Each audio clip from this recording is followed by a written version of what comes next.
कर्म बड़ा या भाग्य। प्रिय साथियों, आप सब लोग ये बार बार सोचते हैं, पूछते भी होंगे और आपने हमसे भी पूछा कुछ लोगों ने कि कर्म बड़ा या भाग्य। हम पूरे दिन के अंदर जो भी अच्छे बुरे कर्म करते हैं वही हमारे साथ जाते हैं, ना हमारे साथ माता पिता, पति पत्नी, भाई बहन, रिश्तेदार, नाते, आसी पड़ोसी या फिर धन दौलत माया जो हम सच झूठ बोलकर इकट्ठा कर लेते हैं, वो सब हमारे साथ नहीं जाएगी। जब हम इस संसार से जाएंगे प्रिय साथियों, तब हमारे साथ सिर्फ और सिर्फ क्या जाएंगे? हमारे कर्म। और जब हमारा पुनर्जन्म होता है तो वही कर्म हमारे भाग्य के रूप में हमारे साथ लिख दिए जाते हैं। तो कर्म बड़ा हुआ या भाग्य, ये तो आप सब लोग समझ ही गए होंगे। कर्म ही बड़ा है, क्योंकि कर्म से ही भाग्य बनता है। अगर भाग्य आपका लिखित में आपको जन्म में मिल रहा है तो वो भी आपके पूर्व जन्म के कर्मों के कारण। ऐसा नहीं है कि भाग्य आपको इसलिए लिख कर दिया गया है कि आप साथ में कुछ लेकर गए थे। नमस्कार प्रिय साथियों, आप देख रहे हैं समय संकेत और मैं हूं आपके साथ आपका एस्ट्रो साथी, और आज आपका स्वागत करता हूं आपके अपने ही खास कार्यक्रम समय संकेत में। प्रिय साथियों, कुंभ राशि के अंदर बहुत बड़ा परिवर्तन होने वाला है। प्रिय साथियों, जैसा कि आप सब लोग जानते हैं कि कुंभ राशि के अंदर अभी तक गुरु और राहु का चंडाल योग चल रहा था। चंडाल योग में क्या हो रहा था? ज्ञान में बाधा, बुद्धि की कमी, मन की अस्थिरता, और जो आप लोगों की प्लानिंग थी वो सफल नहीं हो रही थी। और कुंभ राशि के जातक जो है वो इतना ज्यादा नेगेटिव हो चुके थे कि उनको लगता था कि हमारे जीवन में कभी कुछ अच्छा होगा या नहीं होगा, क्योंकि जो भी प्लानिंग की वो प्लानिंग एंड मोमेंट पर जाकर आपकी खत्म हो गई। मन आप लोगों का बहुत ज्यादा स्थिर हो गया और सारा खेल जो है प्रिय साथियों वो मन पर ही तो है। चंडाल योग में क्या होगा? आपका मन जो है स्थिर नहीं रहेगा, मन बहुत ज्यादा भटकेगा। लेकिन प्रिय साथियों, अभी आप लोगों के लिए खुशखबरी है, क्योंकि अभी आपको मालूम है अगर कि कुंभ राशि के अंदर पंच महापुरुष योग षष्ठ नामक राजयोग बनने जा रहा है। और 30 अक्टूबर से जहां राहु का परिवर्तन होगा तो राहु गुरु और राहु का जो चंडाल योग बन रहा था तो वहां से राहु जो है सेकंड हाउस में प्रवेश कर जाएंगे। जो गुरु और राहु का चंडाल योग था थर्ड हाउस में, वहां से राहु सेकंड हाउस में आ जाएंगे।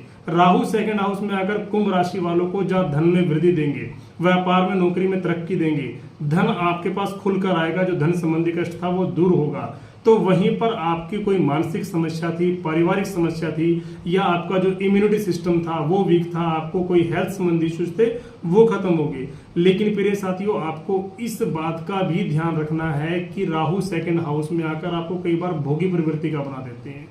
तो उससे क्या होगा? इंसान झूठ बोलना शुरू कर दे, बुरे कर्मों से पैसा अर्जित करना शुरू कर दे, या फिर वो भोग इतने ज्यादा करे, गलत संगत पर चल पड़े, गलत आदतों पर, नशा इत्यादि। और सबसे बड़ी बात, जब इंसान भोग करता है प्रिय साथियों, रोग तभी होते हैं, बिना भोग के कोई भी रोग नहीं होता।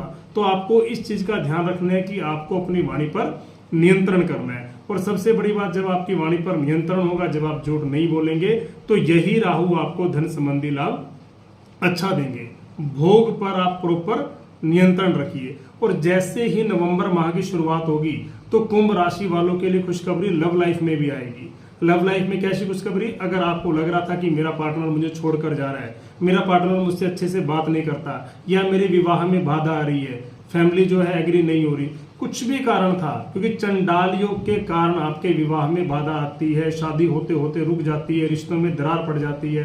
तो जब वो चंडाल योग आपका खत्म होगा तो वैवाहिक जीवन के मतभेद भी दूर होंगे, आप लोग एक दूसरे के नजदीक आएंगे। साथ में आपके बीच में जो किसी भी कारण से आपकी लव लाइफ कंप्लीट नहीं हो रही थी, आप लोग शादी के बंधन में नहीं बन पा रहे थे, वो बंधन बन जाएगा प्रिय साथियों। और प्रिय साथियों, सबसे अच्छी बात है कि और अच्छे के लिए आप लोग क्या उपाय करें नवंबर माह से, जिससे कि ये शनि जो कि कर्म फलदाता है वो आपके ऊपर अपनी कृपा बरसा दे और पंच महापुरुष योग सच नामक राजयोग का आपको पूरा लाभ मिले। करना क्या है प्रिय साथियों? आपको शुक्र, शनि और बुध, क्योंकि शनि आप जानते हैं कि आपके लग्नेश है, बुध आपको मालूम है, और शुक्र आपके भाग्येश है। जब आप इन तीनों ग्रहों के बीज मंत्र का जाप करेंगे तो निश्चित तौर पर ही आप शनिदेव से पूरा लाभ ले पाएंगे। और प्रिय साथियों, शनि को तो बुराई मिली हुई है, शनि बुरे नहीं है, शनि से ज्यादा बुरे तो मंगल हो जाते हैं, क्योंकि मंगल इंसान के अंदर अग्नि पैदा कर देते हैं, मंगल इंसान से अच्छे बुरे सारे कर्म करा देते हैं। लेकिन शनि क्या है? Shani is the Lord of justice, Shani न्याय के देवता है, तो वो आपको तपना सिखाते हैं, जलना सिखाते हैं। तो कुंभ राशि वाले जातकों को कभी भी इस बात से नहीं परहेज करना है कि मैं जीवन में संघर्ष ज्यादा कर रहा हूं। शनि आपके लग्नेश हैं, अपने शरीर को जितना जलाओगे, जितना तपाओगे, तभी आप हीरा बन पाओगे। अगर आपको जानकारी अच्छी लगे लाइक कीजिए, कमेंट कीजिए, शेयर कीजिए। जय श्री राम, जय श्री बालाजी।